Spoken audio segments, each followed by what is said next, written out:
Good morning, Aurora. Good morning, Aurora. Good morning, Aurora. The time is 8:56 a.m. and you are watching Aurora Weather here on Good Morning, Aurora, the second largest city's first daily news podcast. It is Friday and we have made it. The end of a great week is here, and with us, we have a lot of weather to talk about. Now, I know what you're thinking. You can see behind me, you see the report. You're thinking to yourself, Curtis, does that four-letter word behind you that starts with an S and ends with a W spell snow? It does.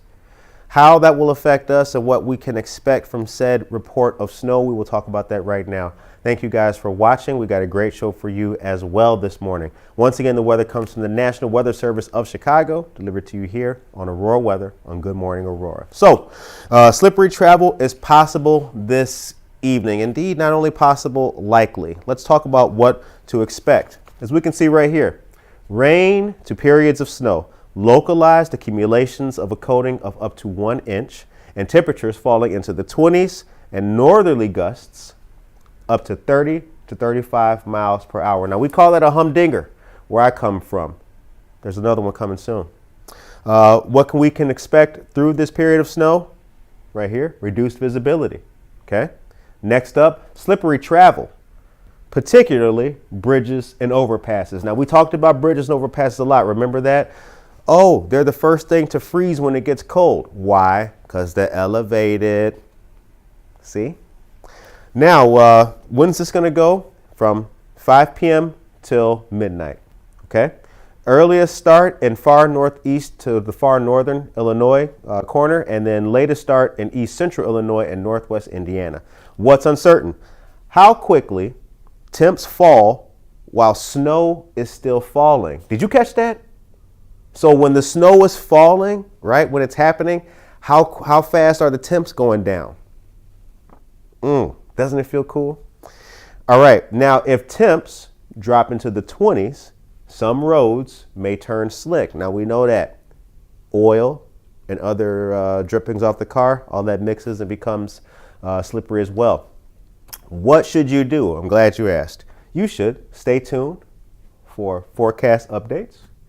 And you should also plan ahead for possible travel impacts. Now, if you know that you got to be at work at 8, you don't leave the house at 7:55, right? You leave at 7:40, something like that. Make sure that you get there. If you're early, you're on time. If you're on time, you are late. This map, as you can see, shows us the main threat area for slippery travel. So you see the light blue? Because this is water. It's just black.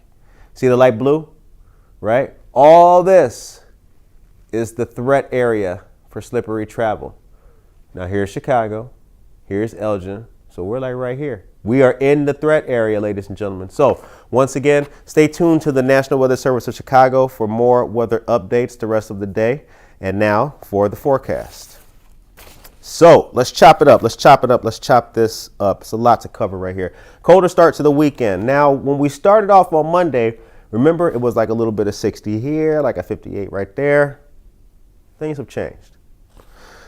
Today, as we can see here, daytime high of 50 degrees, a daytime low of 43 degrees, turning sharply colder in the afternoon. Yikes. We can expect a mostly sunny day. However, clouds are increasing. Going into this evening, 25 degrees for the nighttime high, 18 degrees for the nighttime low. Now, when I step over here, what do you see? Boop, boop, snow. I mean, hey, it's out of my hands. Now, going into tomorrow, 37 degrees for the daytime high, 33 degrees for the daytime low. An overwhelmingly sunny day tomorrow, partly cloudy. That partly cloudiness brings us into the nighttime. 32 degrees for the nighttime high on Saturday night, 26 degrees for the nighttime low on Saturday night. Now, Saturday night appears to be a rather calm night, no snow predicted, okay? Going into Sunday, 58 degrees for the daytime high on Sunday, 52 degrees for the daytime low on Sunday. Sunday will also be a mostly cloudy, well, we'll call that partly cloudy, partly sunny day. The emoji is the same size, so we'll call that partly. And then the 58 degree daytime brings us into a nighttime temperature on Sunday night of 37 degrees with a nighttime low of 32 degrees on Sunday night. Now, let's do the additional details, then we'll do the recap. Additional details. Snow showers develop Friday afternoon, which is today, as a strong cold front rapidly drops temperatures from north to south. We knew that. Thin band of lake effect snow will set up in far northeastern Illinois Friday night. Okay, that's the second humdinger I promised you guys. So let's recap. Today, daytime high of 50 degrees, a daytime low of 43 degrees. Once again, it's going to get cooler this afternoon, and snow will begin tonight.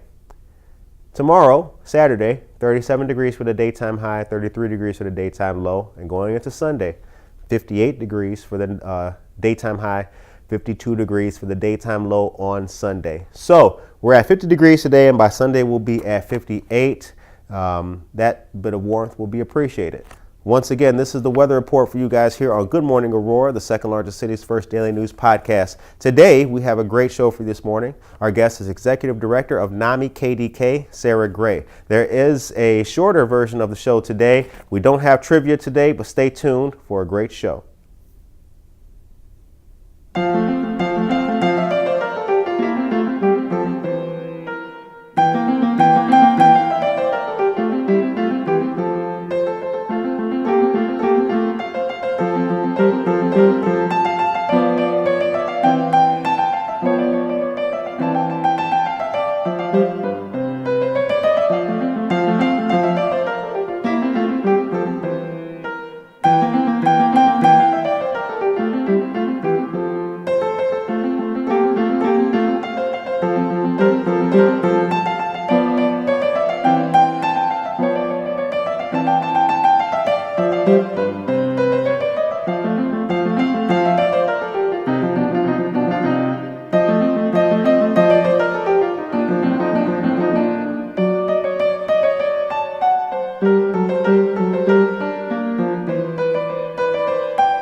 Good morning, Aurora. Good morning, Aurora. The time is 9:04 a.m. and you are listening to and watching Good Morning Aurora, the second largest city's first daily news podcast. It's Friday. We made it, and we have a fantastic show and interview for you guys today. My guest is Sara Gray, the Executive Director of NAMI KDK, NAMI CAAN, DuPage, and Kendall. Correct? Yeah, it's CAAN South, DeKalb, and Kendall. CAAN South, DeKalb, and Kendall here on the show to talk about mental health and other great things like this fantastic calendar of events as well. How are you this morning? I'm wonderful. Thanks for having me. Good morning. Absolutely. Now, we've talked and I've seen a lot of the material that NAMI has put out, many different themes such as ending the stigma and also increasing access, increasing knowledge, and increasing resources about mental health. So to start off with, how are those efforts at the moment here in Aurora and Kane County? How are those things shaping up? Well, so we do a couple different buckets of services, right? So we do support groups free in the community, we do mental health education, and we do community presentations. Okay. And it's free and available for anyone that wants to participate. Okay. Without eligibility requirements. So many great things about that. A lot of people have experienced, those requirements are different barriers. So to have that access, and once again, free access as well, is powerful, very powerful. Now, there's an event coming up tomorrow, the Kendall in-person connection support group. is taking place. Top of the agenda at the Oswego Library. I've noticed you guys are in many different places. So it's at the Oswego Montgomery branch on like 1111 Reading Road. Okay. So it's over back behind where the Kohl's is and the JCPenney's over there is. Okay. I think there's a Benny's. So it's back there. So when we say Oswego Library, we also sometimes think of the downtown Oswego, but it's the Montgomery branch. Okay, got it. Good to know. Good to know. Now, how long have you been executive director? And tell us about your journey to NAMI. Oh, sure. So it's going on 3 years. And how I found my way to NAMI is it's been about 8 years for me. So my daughter had a mental health crisis when she was 20. She was at Waubonsee Junior College here in Aurora, and she went into the guidance counselor office and told the counselor that she was having thoughts of suicide, and she left by ambulance. And the guidance counselor, Lexi gave permission to call me, and the guidance counselor gave me a call, and I met them at the hospital, and that was the very beginning. How I learned about NAMI was my husband works for the University of Chicago, and after her hospitalization, we went for follow-up care, and my husband, Sheldon, and I were very lost, and the psychologist gave us a folder, and in there was information about NAMI, and so we started going to a family support group, and we took a class called Family to Family, and that was like a life preserve for me and my family, and that's how I got introduced to and started on this 8-year journey that we've been on. Wow. Yeah, I used to be a special ed teacher, and then I worked for Head Start for a lot of years. Okay. And I retired during COVID, and I started volunteering at our local NAMI affiliate, Okay. NAMI KDK. Right. And in the middle of COVID, I took a part-time role as executive director with NAMI KDK. So that's how I am here today. And recently, in the last 2 years, I've been working full-time. All right. And I do it with 2 lovely, beautiful people, Kim Membane and Louisa Cicero. So there's 3 of us that work at our affiliate, and we have amazing volunteers, and we have an amazing board. That's great. That's Yeah. great. You guys really do. And so many of you who are part of the Good Morning Aurora family and see us in the community and work with us, like outside of the show, know that, the names that she mentioned are people who are dedicated in the community all the time. We see them all the time.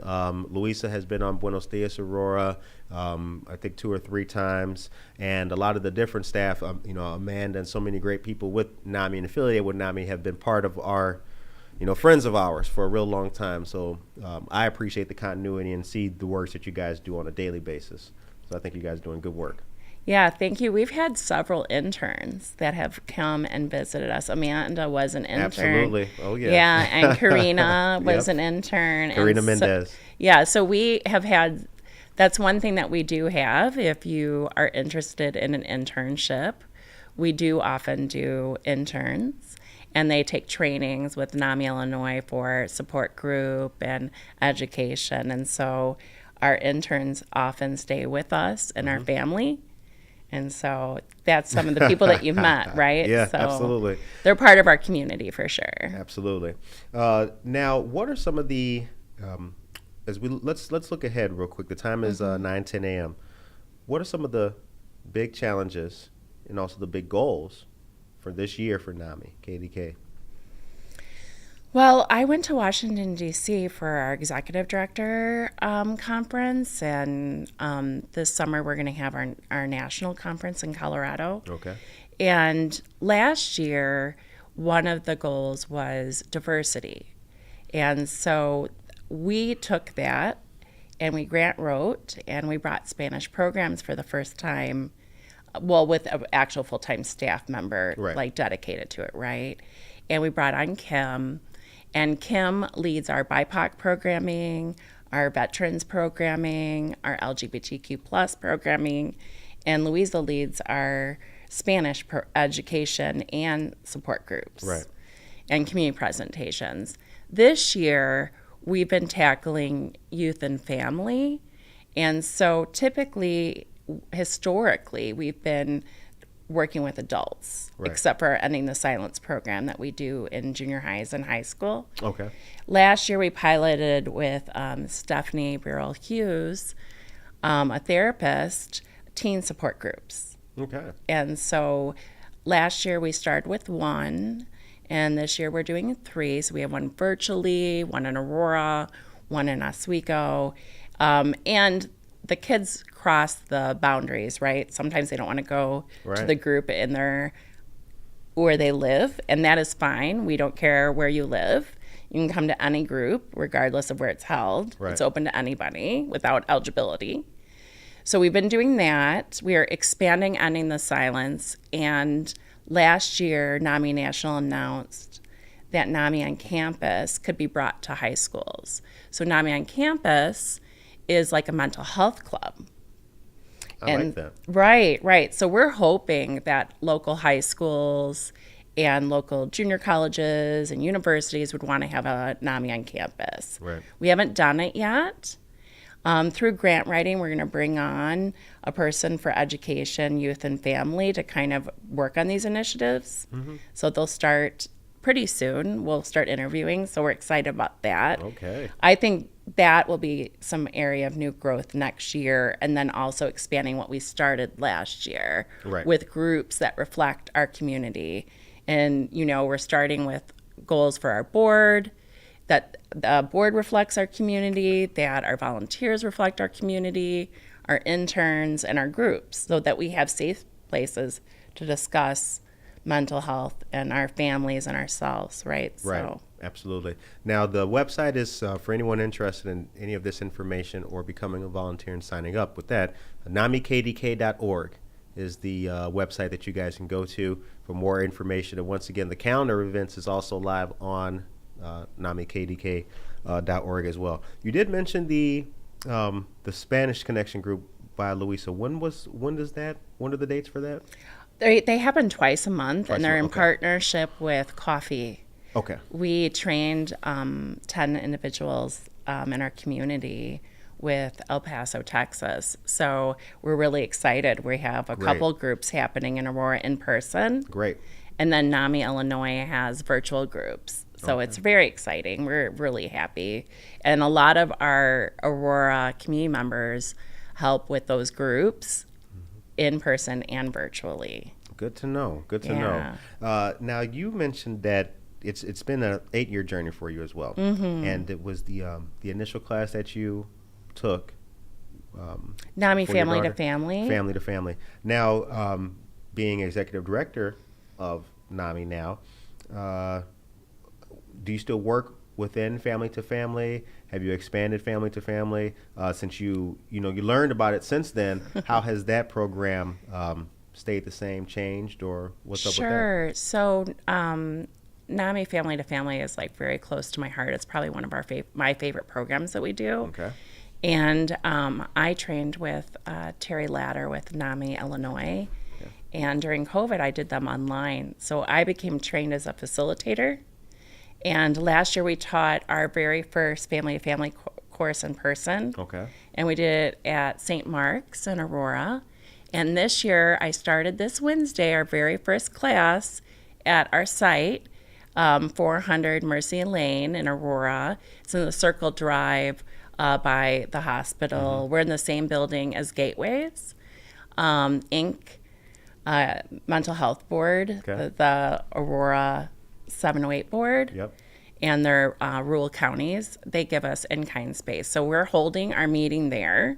It's 8 weeks, and it's for families. And when we say family, it's anyone that loves somebody. So it could be a parent, it could be a spouse, Sure. a sibling, a grandparent, a lover, whoever that loves somebody. And it's 8 weeks, and it's free. And we're meeting on Wednesday nights. Okay. From 6 to 8:30, and I'm teaching it with an intern that graduated, Corey. So him and Okay. I are teaching it together. All right. And so if you're interested, you can actually email me. And my email is my name, so SaraGray at NAMIKDK.org, and we'll have our second class next Wednesday. Okay. So the Wednesday the 28th is the next one, is the next class, and then after that, the next one is Wednesday, March 6th. And once again, the calendar of events is on NAMIKDK.org. The time is 9:16 a.m. You are listening to and watching Good Morning Aurora, the second largest city's first daily news podcast. And our guest today is Executive Director of NAMI KDK, Sara Gray. Good morning, Brissa. Our dear friend Brissa is here. You're welcome for the weather. You know, I love delivering the weather. Devin Soto, good morning to you as well. Ruby Sue is here. Ruby Sue will be doing the weather exclusively for 1 week, coming very soon. I won't even be doing it for a while. Jamar, good morning to you. Michael Gonzalez, good morning. Jen Mendoza, Aisha Saxon, and Luz. So good to see you guys. And also Daniel Calderon, good morning to all you great people out there. We made it to Friday. So I wonder, in your experience and ongoing experience, what are maybe two, from what you've heard, what are two reasons why people are reluctant to seek mental health? We want to end the stigma associated with it. In your experience, what have you heard for reasons why people are reluctant to speak up or reach out or attempt to make those connections? Well, first of all, I want to acknowledge that stigma is really real.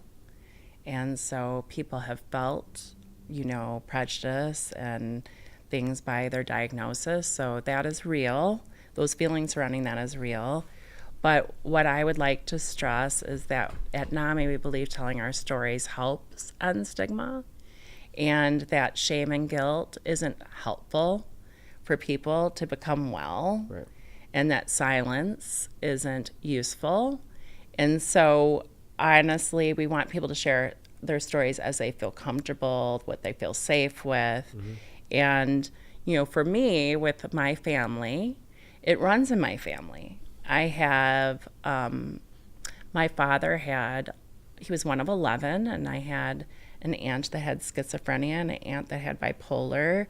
And I have 47 first cousins, a big Scottish family. Wow. And it runs in my family. Like, there's depression, there's all kinds of diagnoses.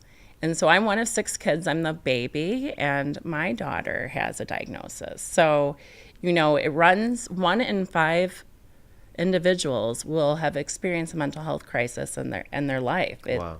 So when you're standing in Starbucks and you look around, you see people that have experienced something. Right. And so it's in our communities, and really the only way we're going to be able to handle it is if we tackle it together. And really, one of our most used phrases is, "You're not alone." Right. And so that's our belief, that if together, collectively, we can make it better. I think, I agree with that. I definitely concur. One of the ways that we can do that as a city and as a people is by, if you hear something that can benefit somebody in regards to resources, put people in connection with that.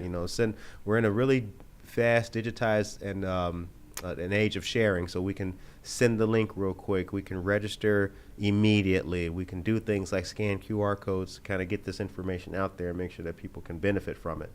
How can I get one of those pens? I can give you one. Okay, cool. Time's 9:20. I have to ask about that. Make sure, the important stuff first, right? I like those So pens. they are available on the NAMI.org, the national website. There Okay. is like an actual store. So there's some like NAMI swag, of course. All right. Very cool.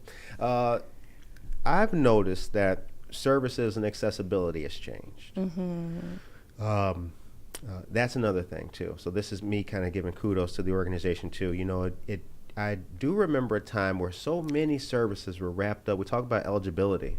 So much of what was available to a person, an individual or a family, was only between the hours of 8 to 5.